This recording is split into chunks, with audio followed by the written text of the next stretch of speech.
All right, Grant Monasterio, welcome to the program. How are you? I'm good, man. Appreciate you having me on. Absolutely. And for the audience here, Grant, he is a social media strategist. He's working with Fortune 500 companies. He's helping a lot of social media, like private equity firms, scale their social media. And tell us a little bit more about what you do. Yeah, so right now, with my current job, what I do is I partner with retail healthcare companies in the SaaS industry. So practice management systems for dentists, chiropractors, orthodontics. And a lot of these companies, they have no social media presence at all. They're not getting any leads that way. And so what I do is I come in, they have no social media presence. I basically write scripts for their videos. I get them on TikTok, Instagram, really help them with LinkedIn B2B content. And I just help them scale from zero to however much we can get them to. For example, one of our clients, Aura, they had about like 500 followers when I first joined, and now they're at 2,100. So 70% growth within the last month of me joining. And then from there, once they sell the companies, I get a revenue share of everything that they sell it for. So it's a pretty cool gig. That's awesome, dude. The whole growth side. And I would love to ask you about the algorithm. I know a lot of us business owners are trying to really crank that social media machine. Mhm. It seems like it's changing. In fact, let's start with that. How do you go for growth? Do you have a different strategy for different sizes of accounts, or how does that work? Yeah, so the first thing first, when I onboard a new client or I'm looking to scale someone's social media, is I try to figure out what their goal is. Like a lot of people, when they're trying to start on social media, they don't really have a goal. They're just like, oh, I need to build a brand. Let's just start posting on social media. And a lot of it is really just like throwing stuff at the wall and seeing what sticks. That's Yeah. what a lot of them try to do. And I just don't necessarily agree with that. So when I start working with a company, the first thing first is like I have them create a whole ass like 5-page Google Doc. I need to know who your ideal customer profile is, what your goal is, what's your value proposition, uh, who your target audience is, like what they like, what they don't like. So really, I just have all this psychographic data that I can look at of their core audience that they're trying to sell to. And then from there on, we just create content that is, I guess, hypnotizing to them and that makes them want to engage, watch, share, and ultimately buy into the software. Gotcha. Smart. There's been because I'm a client for an SMMA right now, and the Mhm. strategy that they had me doing is like the loop. So have very short reels with very long captions and just have people stay there for a while and make sure you deliver in CTA. Is that still Mhm. something that you are practicing yourself? Yeah, that's a relatively new one that I actually just got put onto not too long ago. I'd see people on like the Launch Socials team have been doing that. I don't know if Yep. you're familiar with them. That's But what I'm yeah, working with. Yep. perfect. Yeah, so like they really know what they're doing, especially guys like that in the industry. So it's just like little, almost like algorithm hacks that you can do that boost the replay time because nothing really pops off a short form video than someone who replays it. And just Mm, getting them to do that as much as you can, that's what's really going to skyrocket the growth and really push that video into a wider and newer audience. okay, awesome. And I also heard somewhere that shares and saves are pretty good for getting a good algo boost. And in terms of that, I've read that things like this, like podcast clips, really good for saves and shares, but also like going through like a Loom video or like a Lucid chart, like screen sharing content is also pretty good for that. Is that something Mhm. you've seen or? Yeah. So basically, how I see it is the more effort a user puts into interacting with a post, the more the algorithm is going to push that content out. So liking a post, that takes like less than a second. So that's Yeah. why it doesn't really do much. Commenting, that takes a little bit more time. So they're going to push it out. They're going to say, like, hey, this content is actually resonating with people. When someone's going out of their way to share a piece of content with a friend or save that content to their bookmarks, that ultimately is one of like the most, what would you say? It's basically like it takes the most effort from the user rather than just liking the post. So it's going to reward you for that. So if you can create content that generates saves, that generates shares, that's ultimately going to work in your best favor. And also interesting to note, the type of content that gets shared from friend to friend is usually content that you don't like. So if you think about sending a meme or a reel to a friend, how often are you actually liking it? You're usually your first instinct is just to share it with them. You're like, yo, you got to check this out.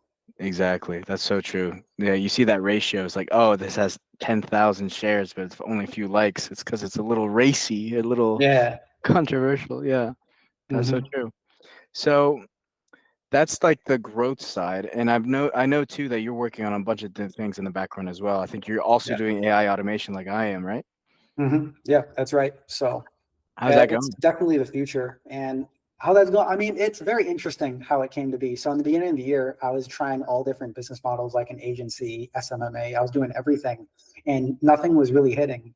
And I was just hating myself. It got to a point where I almost gave up on entrepreneurship. I was like, you know what, let me just take a break. Like, I don't think this is for me.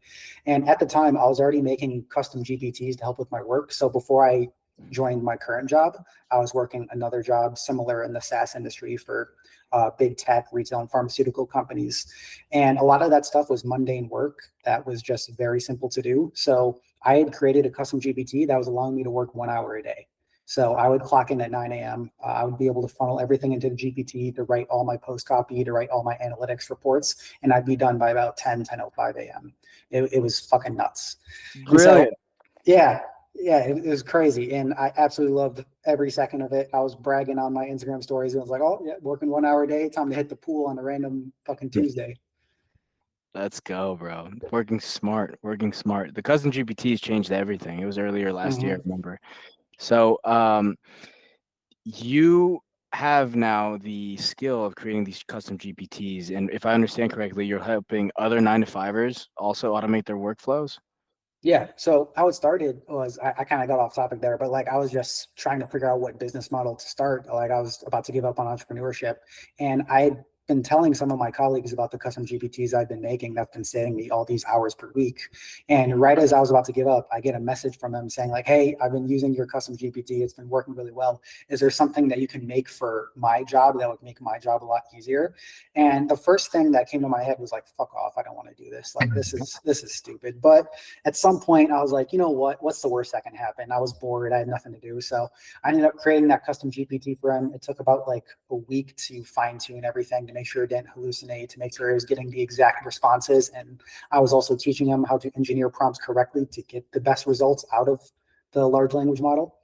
And then a couple of weeks went by and he said, dude, this is great. I've been cutting back so many hours of work. I've been able to like actually have time for myself.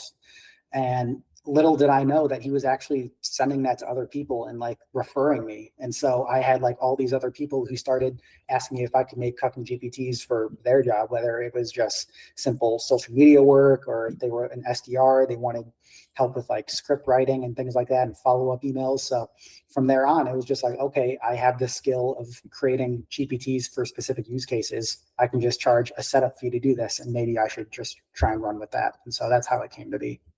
Brilliant, brilliant. Yeah. And you let the market kind of tell you what it needed, and you went with that. Yeah. The market will always tell you if something works or not. And that's the same for social media too. It's like a lot of people are like, oh, I've been posting content every day for like the last 6 months and it's not popping off. I think I'm shadow banned. I think the algorithm hates me. It's like, no, you just suck. It's like the market and the audience will tell you if your content is good or not. And then Yeah, sooner or later, you'll have a video that pops off and then you can analyze and be like, okay, what did the people like about it? And can I replicate that moving forward? that's a really good point. Yeah, you need a little ego check at the door for sure. Mm-hmm. Exactly. Speaking of an ego check, I did something yesterday that I think should improve my engagement and everything, but it had to like reduce my following. So I went under my followers, and IG had flagged like 200 of these followers as for review. So basically, they're Mm-hmm. bots or suspected of being bots. And I said, you know what?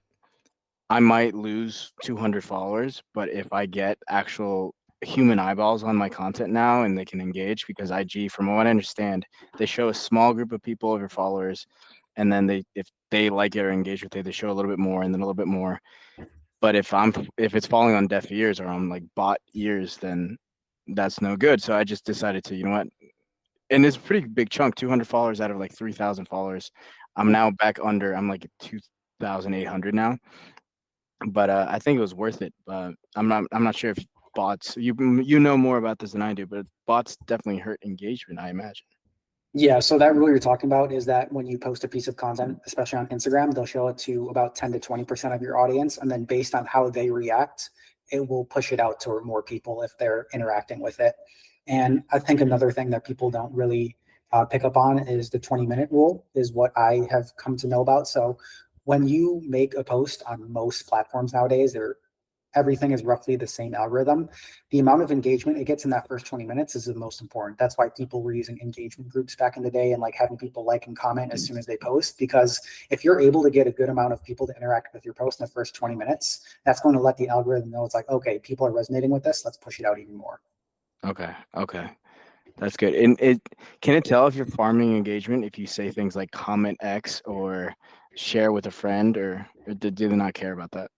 They're starting to crack down on it. Like I saw this one post that was like ridiculous where if you say anywhere in your post copy where it's like leave a comment or share or drop a like, it has like those keyword triggers where it will actually like demote your post a little bit.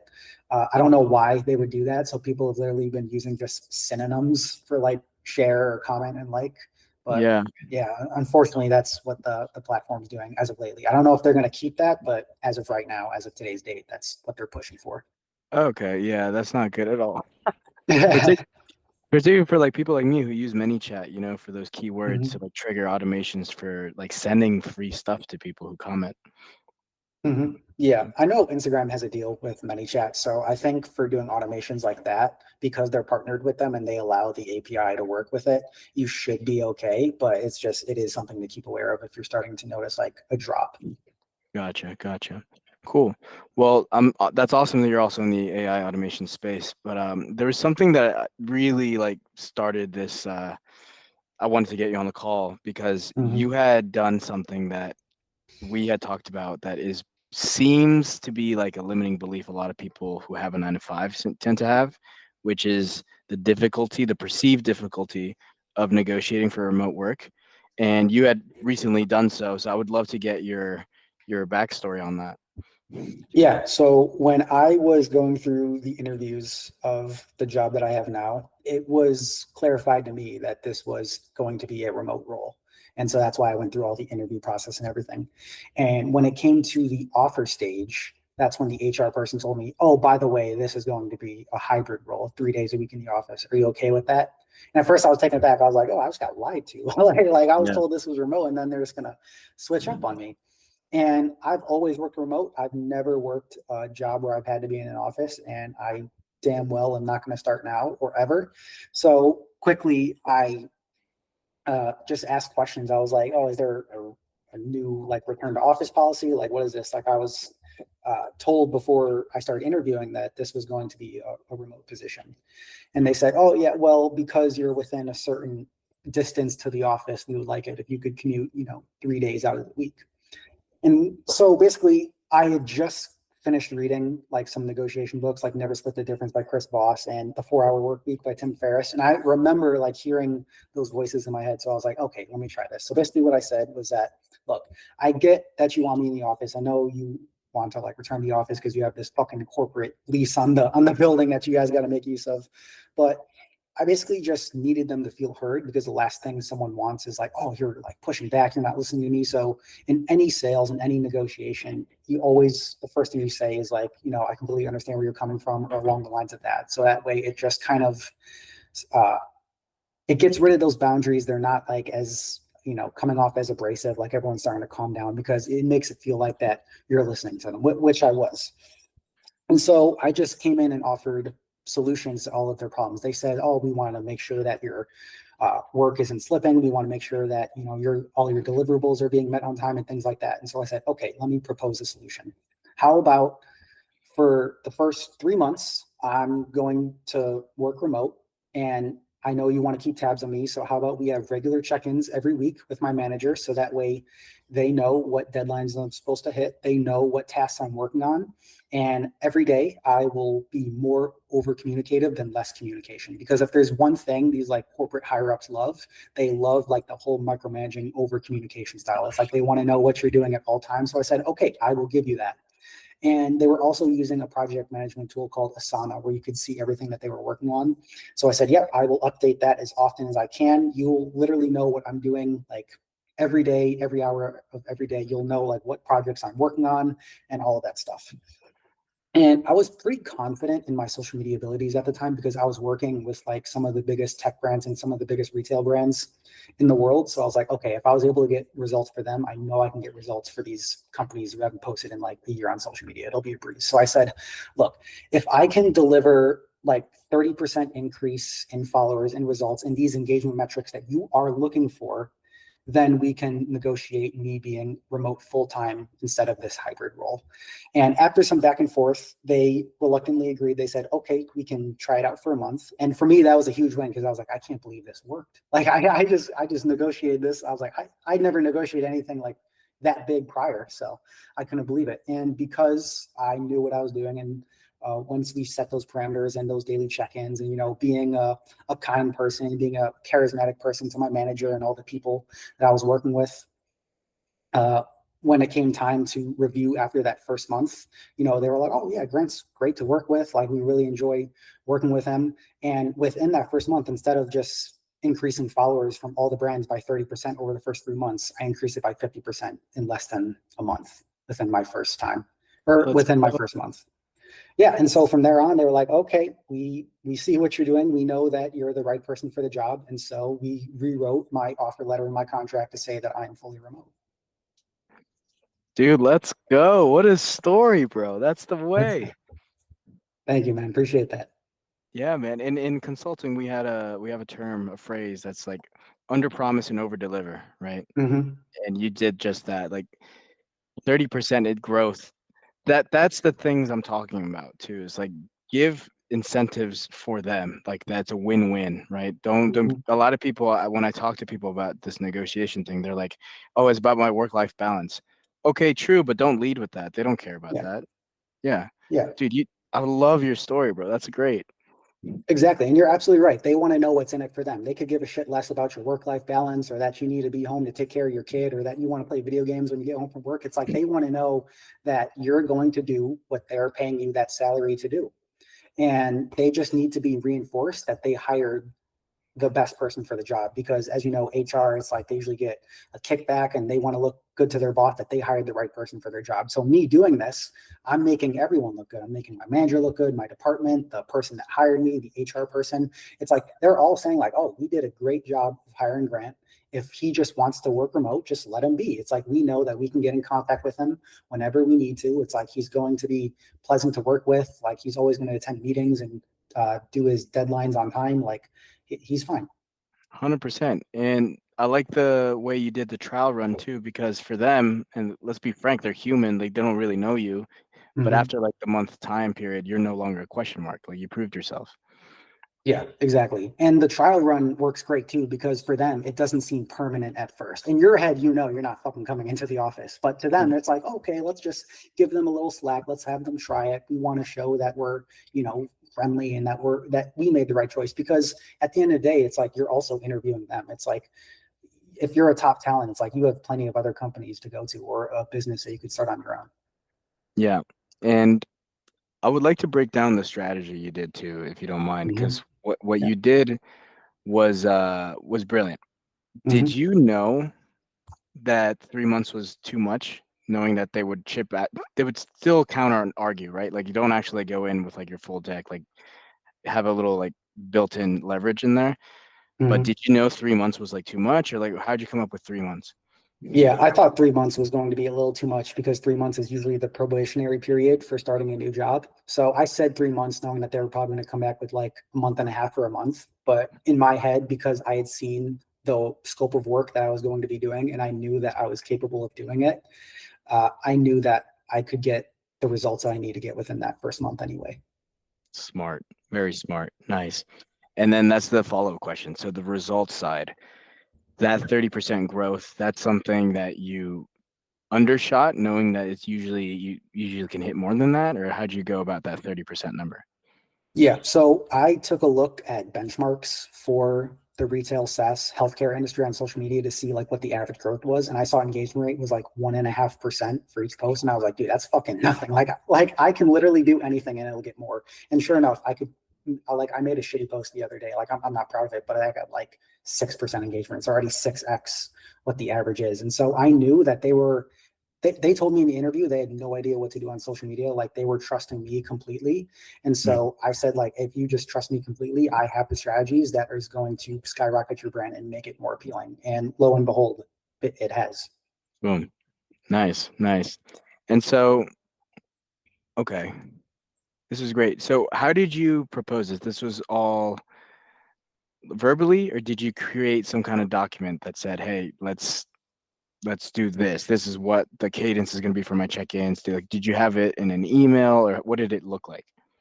Yeah, so I did this all over the phone, and then when I met with my manager, I also like almost did like a small like mock presentation, like a quick little like 3 or 4 slide deck to show that I came prepared, that I knew what I was talking about, and that I also had their concerns in mind with like timelines and metrics of what I was going to achieve in that time.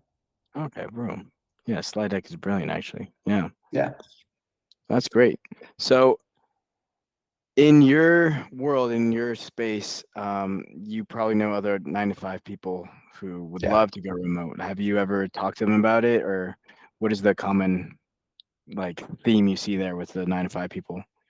Yeah, they basically just say like, "Oh, I wish I could go remote, but my company doesn't allow it." Or it's like, "Oh, I'm trying to look for other jobs, but like they're not calling me back," or like everything's hybrid and remote. It's like they just have this belief that it's not possible. And I had that belief for a little bit too. And it wasn't until like last year when I saw my mom negotiate a signing bonus for her job when no one in the history of the company ever had a signing bonus. I was like, how do you even like just come up with that knowing that that's never happened? Because I learned a little bit of my negotiating skills from her. And so once I saw her do it, I was like, okay, if she can do it, then I can do it. I can definitely figure something out. And it's just a lot of people, they don't think that it's possible, or they never even try to ask. Like you would be very surprised of what you can get out of life if you simply just ask with a plan in mind. Oh my gosh, bro, you just hit a nerve. Asking is half the battle. Mhm. 100%. Yeah, exactly. And even if you don't get a straight yes or no answer, you get like a hint of what their actual concerns are, right? They Mhm. tell you what the real objection is. Exactly. Yeah. Because a lot of everything is just smoke and mirrors, especially when it comes to that. Like people who are negotiating for a salary increase, it's like, oh, no, we don't have it in the budget. It's like if you ask, if you try to lay out a plan that shows, like, hey, if I achieve X goal, can we at least have a discussion about a compensation adjustment? If you show that you're coming prepared and you're putting the company and these KPIs first, then at bare minimum, they're going to hear you out and you'll understand what's really behind the reason if they actually can't give you what you want. Or two, they give you what you want because they're like, okay, he's prepared and he asked. 100%. So going back to Never Split the Difference, like I've heard of that book. I've never read it, but what Mhm. are some of these negotiation strategies you picked up that you remember? The first one is that really stuck with me is just getting to that's right. If you can get them to say that's right, then they are in a position where they are willing to listen. So, for example, the author talks about how his son was on the high school football team and he was defensive lineman. As you can tell, I fucking play football. I don't know what that position is, but he's a dude who fucking protects the quarterback. And Yeah. so he wasn't even like protecting the quarterback. When he would see the offense rushing in, he would just like slam them to the fucking ground. And the quarterback would end up getting sacked half the time because he wasn't worried about the quarterback. He just saw what was in front of him and just tried to like slam him to the ground like as hard as possible. And his dad and the coach were like, yeah, you gotta start like protecting the quarterback. You gotta have eyes in the back of your head. You gotta play defense. You gotta work with your team. And the kid like just fed up, he'd be like, oh yeah, you're right, but nothing would change because when you hear the words you're right, it's because they just gave in. It's like, what do you do when you are just like trying to get someone to just shut the fuck up? You just say, oh yeah, you're right. Like in Uh-huh. an argument, that's how you end the argument immediately. But if you can get them to say that's right, now they're coming into a position where they're actually hearing you. So you never want to hear the words you're right, you want to hear that's right. And so what he did was he went up to his son and was like, look, I know what you're trying to do. It seems like that you want to, smack the shit out of the defense because it makes you look like a coward if you don't, right? You want to be the biggest guy on the field. You want to do the most damage. You want to show that you're a threat on this field. And guess what the son said? He said, that's right. And so Mm, now he's in the mood to listen. And then what do you know? From the future games for the rest of the season, he's actually working with his coach. He's playing defense and he's making sure the quarterback doesn't get sacked. that's that's really good. You feel heard and then Mm-hmm. you listen. Yeah. Nice. I like that a lot. So who's the author of the book? Chris Voss. He's a former FBI negotiation guy. He like negotiate against like terrorists, bank robbers, stuff like that. So he's pretty legit. Yeah, those are some bad guys. Yeah. Yeah, bro. That takes a whole lot of skill. The Mhm. negotiation books I've read, they're like from like Harvard. They're more like the academic side, but that is a great book then. It's more Mhm. practical. Exactly. Yeah. I mean, it's like a very good read too, because he like ties in stories of like back when he was actually negotiating with these terrorists and like what the results were, and he ties in lessons. So for me, it was an easy read and definitely a book that I recommend to anyone who's trying to get better at negotiating or sales, because like it, at the end of the day, everything in life is sales and negotiating. Yeah, that's definitely one of those skills that people don't recognize they have to use. Even if you're in the corporate world, you're selling yourself, right? For that promotion, for that um, salary raise, even like romantically, like you're selling yourself. Like this, the aspect of sales is something that's never going to leave. Exactly. And speaking of ChatGPT and all this AI stuff, it was very curious because I thought, and a lot of people thought too, that one of the first things that would be automated is like all this blue collar work and like these like soft skills and stuff. But it was almost immediately, it was like coding. They code way better Yeah. than us. Like all this like high level like technical work. But the sales side, bro, I don't care how good your AI is. There's a certain like expressions humans make on Zoom call, in-person Mhm. sales, like that skill set of selling is something that is very human, and that's not going anywhere. I think it's one of those evergreen skills that you should definitely try to master when you're young or at any age and just see where it takes you. You're absolutely right. Sales will be the very last thing that AI takes over, if it even can. Like, I think we're like hundreds of years away before it can even do that, because people value human connection at the end of the day, and there's really nothing that can replace that. And Yeah. so, if someone asks me like, what business should I start or what should I learn, it's like the first thing I'll tell them is just learn sales, and then from there on, your job, whatever you choose to do, will just be that much easier. Yeah, particularly as you go more high ticket. Like if you Yeah, try to sell a high ticket thing online or a house, I don't feel comfortable how good your algorithm is, how good your bot is. Like I don't. You can do business with anyone or anything in the world. Like if that's the case, and why not work with someone you can like relate with or build rapport with, right? exactly. Like, I'm looking for new apartments right now. My lease is up in December. I want to move a little closer to the city. And I can't tell you how many times I get emails or cold calls from like these leasing offices using AI agents. Like, I don't want to talk to that. Like, I want to Yeah, talk to a real person. exactly, exactly. So Nashville, bro, you're in Nashville right now. You're trying to get closer to Nashville. Yeah, so moved here about 7 months ago. Currently in the Murfreesboro area. If anyone's familiar, it's about 30 minutes away from the city. Reason we came here is because my girlfriend and I, we moved down here, and it was very similar to the suburbs of Chicago that we're used to. But now that I've gotten a feel for the place, I definitely want to be a little bit more closer to the city for at least the next couple of years. And then if I choose to settle down, then I can always come back to the suburbs. But I feel like as a young dude, you want to be a little bit closer to the city. Yeah, no, that's very true. It's funny. I actually just recorded a story out here in Madrid talking about that there's a season for things that I love nature. If I had it my way, I would be homesteading right now in the mountains. Like I'd be very Mhm. happy. But there's a season where, especially as a young man, if you go to a city, let alone a capital city, I think Nashville's the capital of Tennessee, or is it Knoxville? It's a good question. I don't know. It's fun. But like one of those cities, just being in a city is going to be such a tailwind for reaching your goals, like socially, opportunity wise, like financially, like it's all like helping you. It's like you're just running downhill. So being in a city, being well placed is one of the top things I recommend for young guys is to just Mhm. be well positioned. Yeah, location matters so much, especially if you're someone that's trying to reach your goals. Like, if you're surrounded by a place that doesn't inspire you and people who are just very average, then of course it's going to be very hard to do anything. But if you're in a city where everyone's in a penthouse apartment, everyone's wearing Loro Piana, they're driving around in Rolls Royces, it's like, okay, yeah, maybe I should open up Slack again and send that email and start following up. Like, it really inspires you.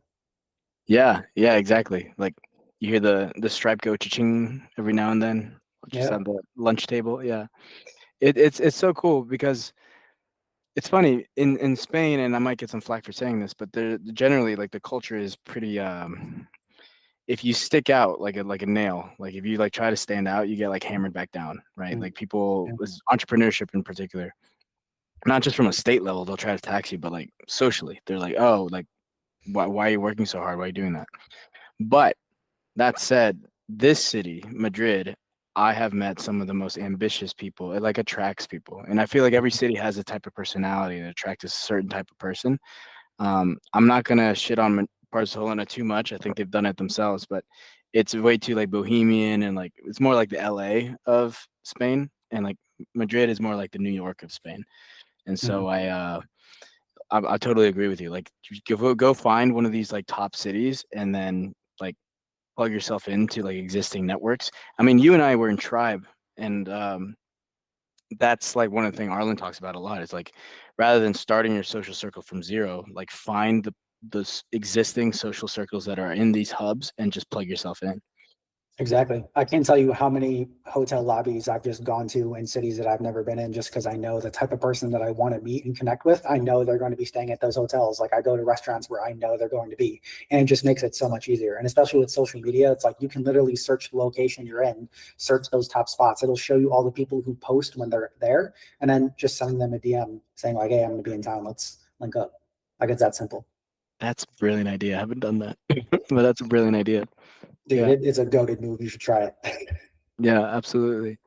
Yeah, and it's funny because I'm with another tribe guy here right now, Chris Sutter, and I've been showing him all these like top spots in Madrid, and it's really cool to see how like living with somebody who has the same mentality where it's like, all right, let's get a gym membership right now, and it's not just any gym membership. There's literally a gym called Basic Fit here, which is horrific, but we go to one that always has like the cold plunge and the sauna and everything, and just the people that go in and out, like you're rubbing elbows with people who are of consequence, right? Like they want to build something, so that's Mhm. contagious. Yeah, like even in the city that we're checking out in Nashville, the Gulch, it's like a very Gen Z influencer-esque area. It's like the apartments we were checking out, like everyone that was coming in, they were on their way to hot yoga or the gym. Like everyone just looked fit and they looked good. While out here, I love the people in Murfreesboro, but they look a little bit bigger and unhealthy, and it's just not as inspiring. It's not the type of people that you'd want to hang out with. So it's just like positioning is just that important.